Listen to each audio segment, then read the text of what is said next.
Hey everybody, welcome to Purposeful Patriarchs. I'm your host Eman. We're coming to the end of our episodes on the Moynihan report, and essentially I want to thank you all for joining and listening to me ramble on about this report, because as I've said many times before, I believe this is one foundational document to look at the plight of the black people in America. And I think it's so interesting to be able to work on this and actually pull these things together. And as we were looking in the previous episode, just looking at because one of the things and the reason why I want to do this is because I believe that there is a really a sustained there's been a sustained attack on breaking down the family structure, and I don't really care why people have created a slavery that has been racialized, whether it's for greed or for profit or the fact that different people want to be able to eat. All of this is sinful, it's demonic, as I've stated before, and I believe that truly that we have to stop as a people, as black people, to now that we know that the truth is out there, we have to really try and heal the black family, and that starts with us.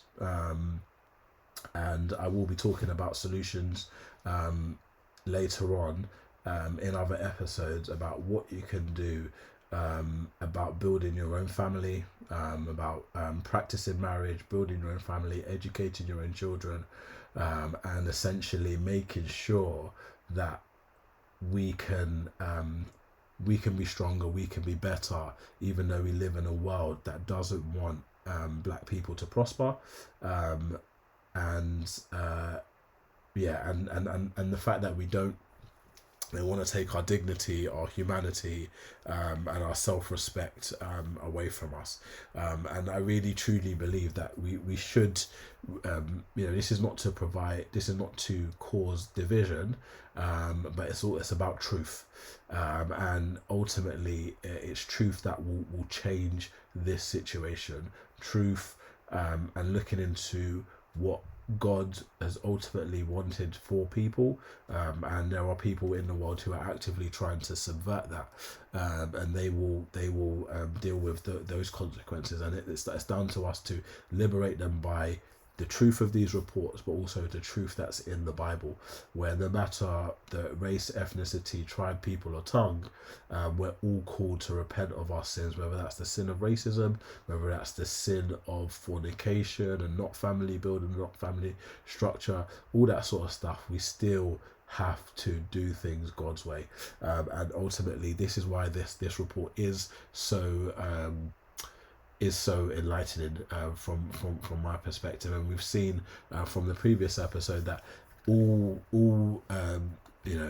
all racial ethnic groups have do commit crimes, even when it comes to organized crime. But even still, then there is an undermining from the dominance of society to still be in the business of the wrongdoing that black people will do, and also they are doing wrong. They are also wrongdoing as well, and sinning against God when it comes to all of these issues. Okay, so we're in now chapter 5. So please drop a like, comment on this video, let me know, am I on the wrong track, am I on the right track, what is your solution to getting out of this. I strongly believe it comes down to human dignity, the Imago Dei, being made in the image of God, and then also by having that fortitude that we have from God, to build our families. Okay, so yeah, let's finish. So chapter 5, which is the case for national action. I really do apologize because I've called this report so many different things: the Negro family crisis, the crisis in America, all these manner of things. But yeah, this is the summary. This is the last one. So this is the case for national action. Okay, and we're gonna break this down. So this is the summary. This chapter makes one core argument. before America can fix the problem, it must first agree that the problem exists. So when this report came out, they said that everything was not a lot of it wasn't mostly true, and I will show you that a lot of these things are true because this report was based in statistics. It was based in history. He went to Daniel Patrick Moynihan. He couldn't explain certain things, and there's something that's going to come up here, which again I didn't really touch upon when it came to the role of the Negro women, a critical turning point in the story, and that's talking about one of the fundamental reasons why there was so much pushback to this report, because they said it was victim blaming, that they were blaming black people, they were blaming black women, they were blaming black men rather than the system of white supremacy. And I will agree with that, but I will also disagree with that, and I will explain why when I get onto the next bullet points. Okay, so it must first agree that the problem exists. So Moynihan refuses to offer quick policy fixes, not out of hesitation, but because the crisis facing black Americans is deeply interconnected. Okay, so that's what the tangle of pathology means. There is an interconnected going on with employment, education, welfare dependency, and family stability, all feed into one another in a self-reinforcing cycle or a self-perpetuating cycle. So this is why the arguments sorry, I forgot to move across so you can actually see what I'm reading. Okay, so this is what I'm reading. I've just read this first part here. Okay,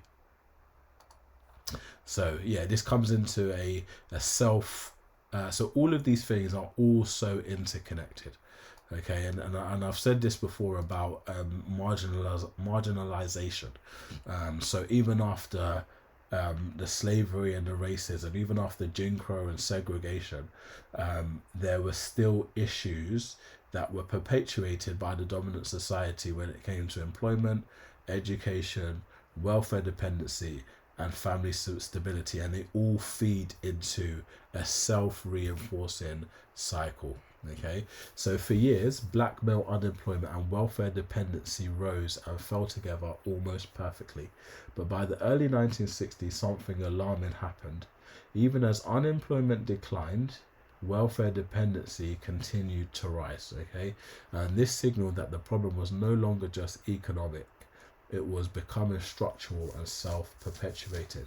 So I haven't gone into the whole welfare issues that were in the black community, and the reason why I'll do that is because there are narratives that have come out about welfare, and I will do a series. I've got so much stuff planned, so I'm gonna be doing the work to basically pull all of this stuff together for all of us to understand, because a lot of these things, like the marginalization, is so deeply entangled and deeply rooted, that a lot of these parts, like the welfare dependency, the family stability, the fact this affects black relationships and black marriage, the single motherhood rate, when we think of what's the other thing, like all these why, is there a single fatherhood problem? Who are these deadbeat fathers that all these women keep talking about? And I have some very controversial takes that I will break down, and I'll try and I'll aim to try either do some series on this or do some longer form videos where you could actually break these things down into a truthful narrative. And the aim is to actually go through the history, to go through the statistics, then to go through the media, and then also to go through the black male experience and the black woman's experience as well, so that we can get an accurate piece of things. And then I'll look into the Bible, and I'll share the good news, so that we can actually be able to bring out some important solutions that aren't just for today or for future, but I also want to bring about eternal solutions for all people, but in particularly black men, black women, and the dominant society as well, because I do want to make sure that a lot of people aren't being taught accurate history. I'm not a professor, and this is why I'm heavily leaning on the documentation. I'm heavily leaning on the history, the articles, the statistics, because a lot of people will try and tell you that, for example, that the black woman, for example, is the same as every other modern woman, and I disagree with that flatly. I think there's something going on. There's something different about the black woman that's different from white women and other different groups of women, and it comes down to a lot of the things that are in the Moynihan report. Okay, so one of the things you might hear about is something called the Moynihan scissors. So Moynihan didn't just go to E. Franklin Fraser to look at the tangle of pathology, but he also used statistics. And what he did was that, because there was still marginalization, so what this simply meant was that even though the black man was free, he was still being marginalized when it comes to being able to get a job. So therefore, what happened was that in all demographics in America, every single group was able to access welfare, and I'm not sure if this is correct, but if black people received welfare last, I'm not sure. Don't quote me on that. But what happened was that when if black male employment was going higher in all communities, so if male employment was going higher, then welfare dependency went up. Okay, so if more men are unemployed, then you need more welfare. So it always goes up. But what happened within the black community is that as unemployment declined, so as more black men started to get jobs, okay, welfare dependency continued to go up. Okay, and this is what alarmed Moynihan, and this was what brought him to going to Franklin Fraser and also to Kenneth Clark to try and understand exactly what was going on specifically in the black community. Okay, so this signaled that the problem wasn't just an economic thing. So a lot of the time when you have these debates and these discussions online, people are always talking about, the black man failed, the black man didn't want to be part of this, it's because the black man couldn't get a job, so therefore the woman had to step in. That is partly true, but when black men did get jobs, black women still didn't build the families or stay with their men. All other groups, if Latinos or white men started to get more jobs, their welfare dependency continued to go down. But in the black community, the welfare dependency continued to rise. Okay. So the report rejected the idea that the situation is out of control. And what we'll see today is that it is even worse than it was in 1965. So pointing to rising educational achievement as evidence of progress. Yet it was that 3 centuries of injustice have produced distortions so deep that they can now sustain themselves even without active discrimination. Okay. So what we've seen, like, to try and break this down, is that because of, even when black men got their jobs and were employed, what happened was that black women were so steeped in their matriarchal structure, they still didn't want to depend on a man. Okay, and this is where you see the splitting off. You possibly see 2 cultures in the black community. One that is actually focused on family building, which I believe black men are aiming to try and do, and I have statistics to support this. But black women are so steeped in welfare dependency, and this goes into the political thing in terms of why they support democratic parties that are willing to give them and continue to fund them being away from the black men. Moynihan spotted this. Moynihan spotted this in 1965. Okay, he spotted this issue in 1965, and he was able to he was able to notice this, and this is where he was like, oh, there's something deeper going on, and this is why he was able to go back to the racism and sorry, the slavery and the racism, that 3 centuries of injustice have produced distortions so deep that they can now sustain themselves. And this is also why a lot of black men don't want to sort of be part of the system. They don't want to sometimes maybe like not get jobs, because they've said what's the point when they keep blocking us from jobs? They don't want us to lead our they don't want us to lead our families, because they are benefiting from the destruction of the black community. And this is a self-perpetuating thing. It's 3 centuries of injustice have produced so deep that they can now sustain themselves. So white people don't even have to get involved in the black community, and what's happening is they are now, black people are now perpetuating this matriarchal structure, this destruction of the black male image. And this is why there's a lot of distrust between the black man and the black woman, where because of that split that has happened since slavery, since the racism, since Jim Crow and the segregation, since the dominant society destroyed the black man's authority, his dignity, his husbandry, his fatherhood. It's now a self-perpetuating cycle, and it even says it here, even without active discrimination. Okay. So Moynihan's conclusion is stark and controversial. The central crisis is the breakdown of the family structure, okay, and particularly the erosion of the father's role. Without family stability, children are deprived of socialization, discipline, emotional support, leading to higher rates of poverty, crime, and dependency.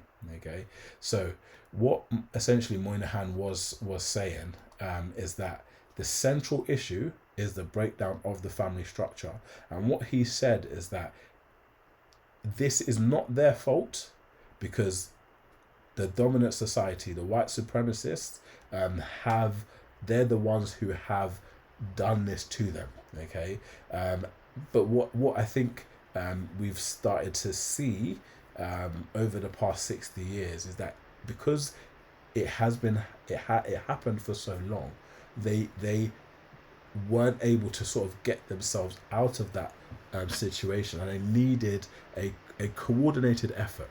Okay, and this is what he then goes into, which is the solution. So the solution, he argues, must be a coordinated national strategy, not piecemeal programs. The goal is not control, but empowerment. Okay, strengthening black families so they can support themselves like any other family in America. And this is why we go back to the American Italians, the American Jews, and the American Irish. They also struggled by moving to urban centers. As I mentioned, the American Irish, they also suffered from poverty.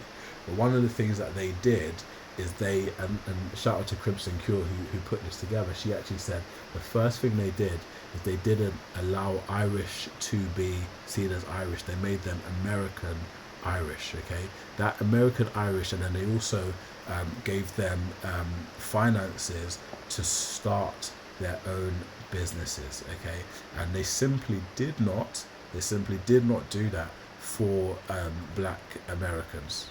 Okay, and this is again where I've mentioned this in previous videos, that it came down to the fact that they wanted to also assimilate black people, but they didn't give them the wealth to be able to start. And this goes back again to the marginalization piece, when it comes down to loans, getting houses, getting homes, all these sorts of different things.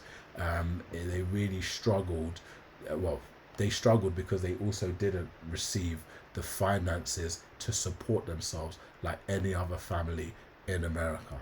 Okay, and when they did do this, as I mentioned in the welfare dependency, that so when black men did start to get jobs, what we saw is that welfare dependency continued to rise. So black women used their strength and their power to still take the money from the government, while, in my opinion, breaking the home, and we're gonna see that shortly. Okay, so the solution is black is empowerment.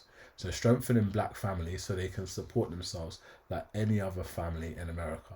In simple terms, the proposed national policy is this: every federal effort aimed at equality must directly and indirectly strengthen the stability and resources of the black community. This, the reports insist, is the only way to break the cycle and finally deliver full citizenship in both responsibility and reward. Okay, so again, this is what is so important here is that the finances and the money and the education and the careers need to go to the black family, and that family needs to be headed by the black man, because that's the structure that works for America. Remember, in all other cultures or all other ethnicities and people groups, they practiced a patriarchal system, okay, where men lead the community in private and public affairs. But in the black community, it's the women who run private and public affairs. And this is hard for a lot of black men to hear, that they essentially have been led by their women.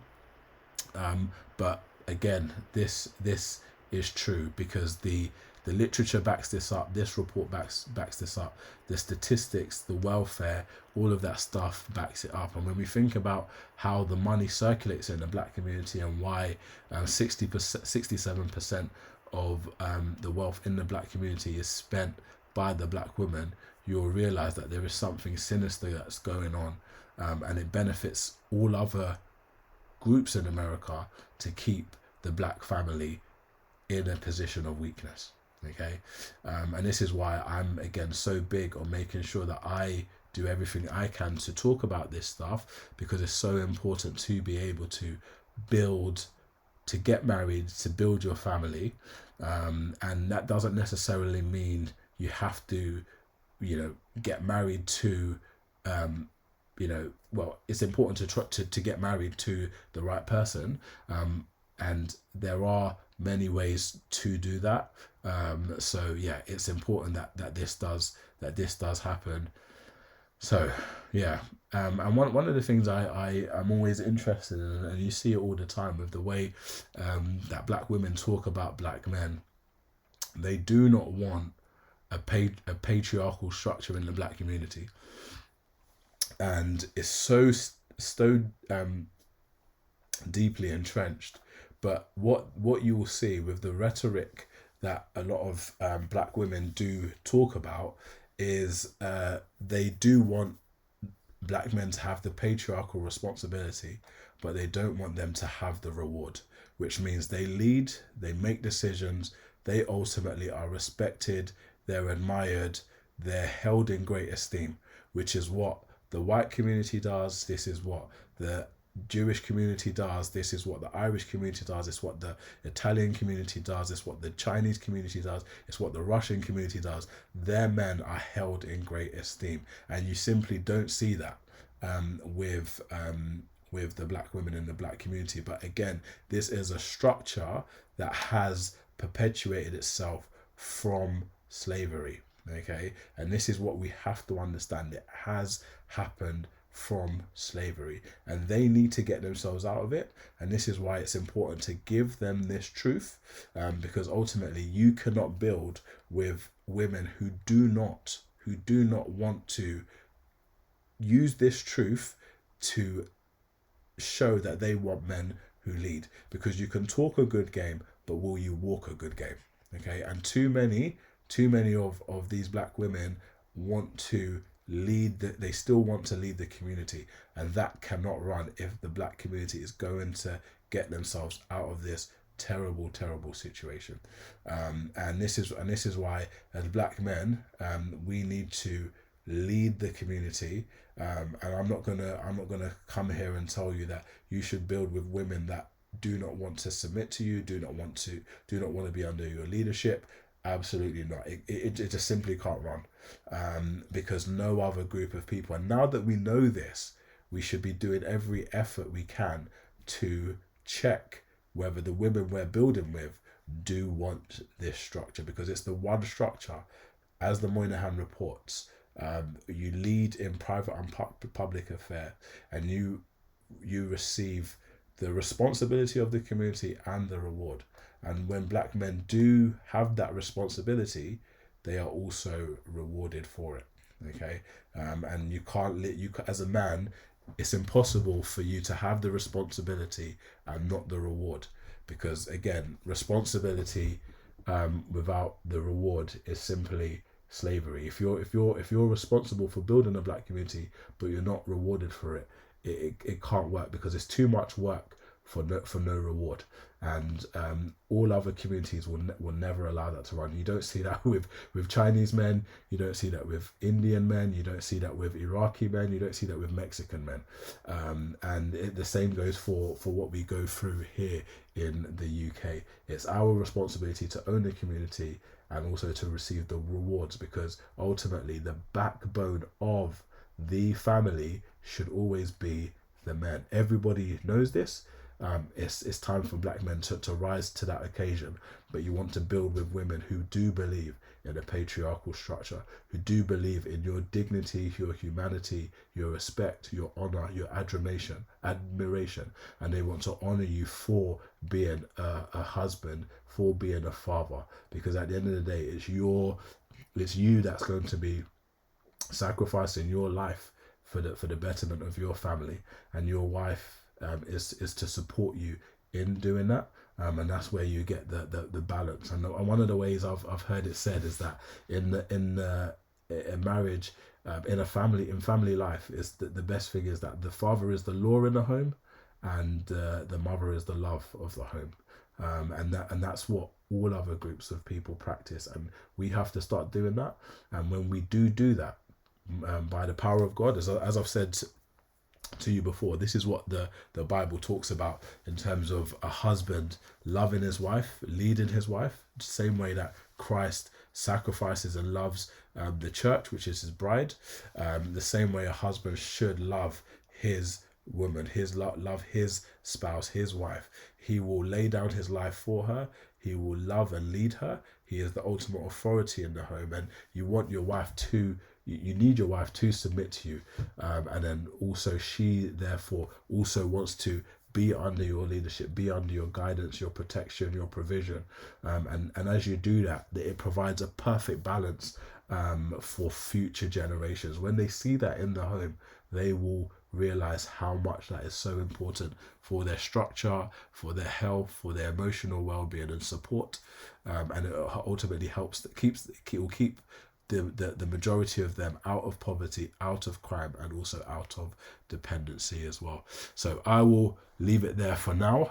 So thank you very much for joining. I want to keep on building these YouTube videos and offering you these this information. The next set, I believe, of videos, I will try and actually review some of BGS Ibmore and Crimson Cure's clips in the Moynihan report, just to substantiate and also correct some of the things that I may have got wrong, because I've been doing this in one take and off the fly. So I may have remembered certain things and certain statistics, but yeah, I've got a lot of work to do, because I really want to try and bring this to the forefront of everybody's mind, so that we can change. Because again, this baby mama culture, this deadbeat father culture, and the destroying and the propaganda around the black man's image, which from the statistics, from what's going on in society, they still want to blame black men for everything, and I think that that's a lie. I think that's wrong, and I've got evidence to support this, and this is the work that I'm going to be doing for the sake of men in general, so that men who do want to actually be honest and tell the truth they understand this. But particularly because black men are such a minority, and they've also been disenfranchised because their will has been broken. But we are now trying to reassert ourselves so that we can build marriages and families for the future. So yeah, please share this video, clip it, put it online, subscribe to the channel if you can, and I really hope you find this enlightening and rewarding as well. And I really want, because we need to dispel the myths, the narratives that have been perpetuating themselves for several centuries, and everything has come to a head over the past 60 years, because we've seen what happens when the family is split, and it hasn't been rectified, in my opinion. So yeah, this is the end of this episode. This is Purposeful Patriarchs. I'm your host, Eman, and yeah, thank you very much for joining me. God bless.